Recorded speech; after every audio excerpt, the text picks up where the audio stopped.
Washing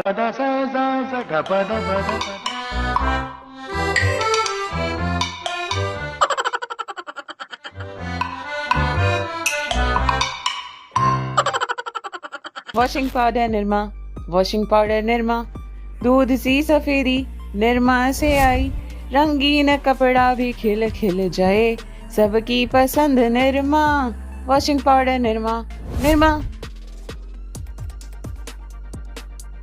बहुत से लोग ये गाना सुनते हुए, ये ऐड देखते हुए बड़े हुए होंगे। लगभग बचपन से ये टीवी ऐड बहुत से लोगों ने देखा होगा।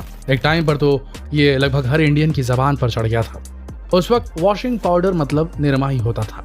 ऐड के साथ ही उसके पैकेट पर बनी लड़की भी घर घर में पॉपुलर हो चुकी थी। निरमा के ऐड में वॉशिंग पाउडर के पैकेट पर एक लड़की सफेद फ्रॉक पहने नजर आती है। समय के साथ टीवी विज्ञापनों में अलग अलग कैरेक्टर्स भी आए, लेकिन पैकेट के ऊपर बनी ये बच्ची तब से अब तक एक ही है। क्या आप जानते हैं ये लड़की कौन है? और आखिर निरमा वॉशिंग पाउडर जो कभी भारत की सबसे सफल कंपनी थी, आज घाटे में क्यों चल रही है? आज की वीडियो में हम आपको निरमा की पूरी कहानी बताएंगे, जिसे सुनकर आप काफी कुछ सीख भी सकते हैं। साल 1969 में गुजरात के करसन भाई ने निरमा वॉशिंग पाउडर की शुरुआत की थी। करसन भाई की एक बेटी थी जिससे वे बेहद प्यार करते थे। वैसे तो उनकी बेटी का नाम निरुपमा था, लेकिन प्यार से वे अपनी बिटिया को निरमा कहकर बुलाते थे। हर एक पिता की तरह करसन भाई भी अपनी बेटी को आंखों से ओझल नहीं होने देते थे, लेकिन किस्मत पर किसका वश चलता है। एक दिन कहीं जाने के दौरान निरुपमा का एक्सीडेंट हो गया और उसकी मौत हो गई। इस घटना से करसन भाई इस कदर टूट गए कि उन्हें संभालना मुश्किल हो गया था। वे हमेशा से इस बात की ख्वाहिश रखते थे कि उनकी निरमा बड़ी होकर खूब नाम कमाए, लेकिन असमय निधन हो जाने से उनका यह ख्वाब पूरा नहीं हो सका। लेकिन वो इस बात को ठान चुके थे कि निरमा को वो अमर कर देंगे। उन्होंने निरमा वॉशिंग पाउडर की शुरुआत की और पैकेट पर निरमा की तस्वीर लगानी शुरू कर दी। करसन भाई पटेल ने अपने घर से ही निरमा की शुरुआत की थी। करसन भाई को केमिस्ट्री की अच्छी जानकारी थी और अपने घर के अहाते में ही नए नए एक्सपेरिमेंट्स करते रहते थे। एक दिन उन्होंने सोडे में कुछ केमिकल मिलाकर एक डिटर्जेंट बनाया और जब उन्होंने इसे ट्राई किया तो वो बहुत खुश हुए, क्योंकि अनजाने में ही उन्होंने एक बड़ी खोज कर ली थी। अब करसन भाई ठहरे गुजराती, तो उन्होंने फौरन अपने इस विचार को बिजनेस में बदलने का सोच लिया। करसन भाई को पता था कि उस वक्त मार्केट में सिर्फ एक ही वॉशिंग पाउडर की पकड़ काफी अच्छी है, और वो है 13.5 रुपए में मिलने वाला सर्फ। लेकिन उस जमाने में 13.5 रुपए भी काफी बड़ी रकम थी और केवल रिच सोसाइटी के लोग ही इसे यूज कर पाते थे। बस करसन भाई ने सोच लिया कि वो अपने डिटर्जेंट को लॉन्च करेंगे और इसकी कीमत इतनी होगी कि देश के गरीब और मिडिल क्लास के लोग इसे खरीद सके।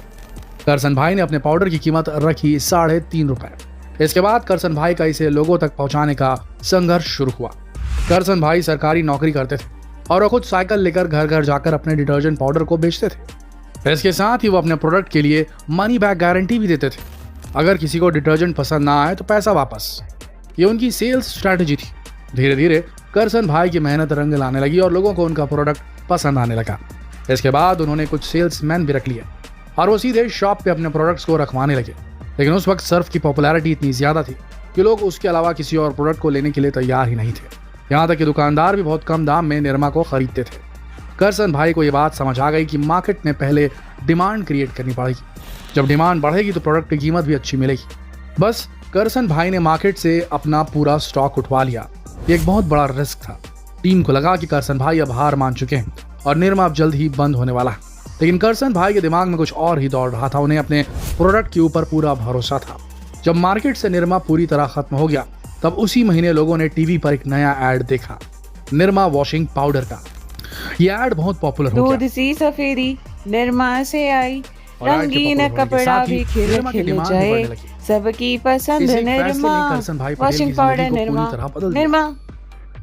इसके बाद तो करसन भाई पटेल ने रिटेलर और शॉपकीपर्स के साथ बिजनेस के नए नियम बना दिए।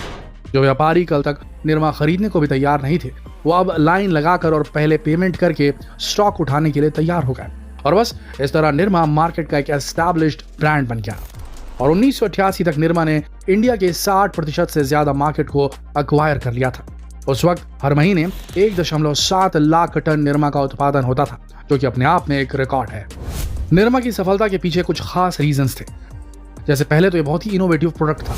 इसे करसन भाई ने खुद बनाया था और ये मार्केट की नीड के अकॉर्डिंग एकदम फिट था और ये लोगों की जरूरतों को पूरा करने में सफल हुआ था। दूसरी सबसे जरूरी बात थी इसका प्राइस। जैसा कि इनके एक पाउडर की टैग लाइन है, कि जब वही महंगे पाउडर वाली सफाई, वही झाग कम दामों में मिले तो कोई वो क्यों ले, ये ना ले। करसन भाई ने बहुत ही कम कीमत में अपने प्रोडक्ट को लोगों को उपलब्ध करवाया और उन्हें यह एहसास दिलवाया कि कम दामों में भी बेहतर प्रोडक्ट मिल सकता है। सर्फ का मेन मार्केट बड़े शहर थे और उसके बाद उसने गांवों का रुख किया।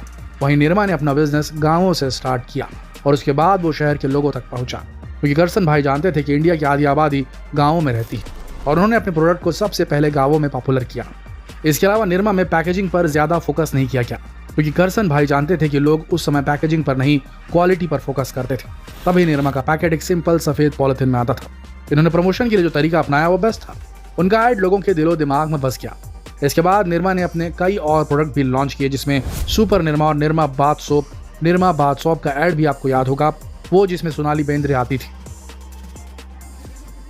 यह एड भी लोगों को काफी पसंद आया। निरमा के एड हमेशा ही अपनी टारगेट ऑडियंस को माइंड में रखकर बनाए जाते थे, जैसे हेमा, रेखा, जया और सुषमा, सबकी पसंद निरमा। इन्हें पता था कि इनकी टारगेट ऑडियंस महिलाएं हैं और उन्हें ध्यान में रखकर ही उनके ऐड बनते थे। लेकिन निरमा की ये ग्रोथ ज्यादा समय तक नहीं रही। 2015 तक इनका मार्केट शेयर 60% से नीचे गिर गया और 12% पर आ गया और 2019 तक ये 6% भी नहीं रह गया है।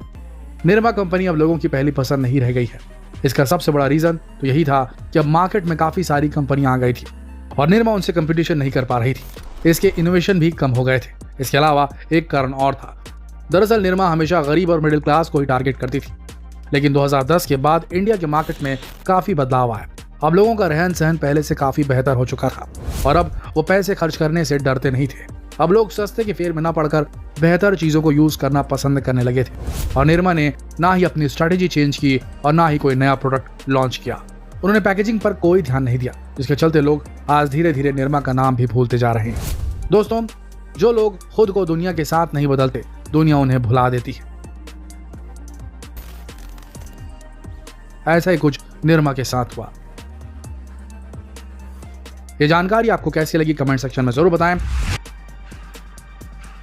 और इस नॉस्टैल्जिक वीडियो को जितना हो सके शेयर करना ना भूले, फेसबुक पर, व्हाट्सएप पर, यूट्यूब पर।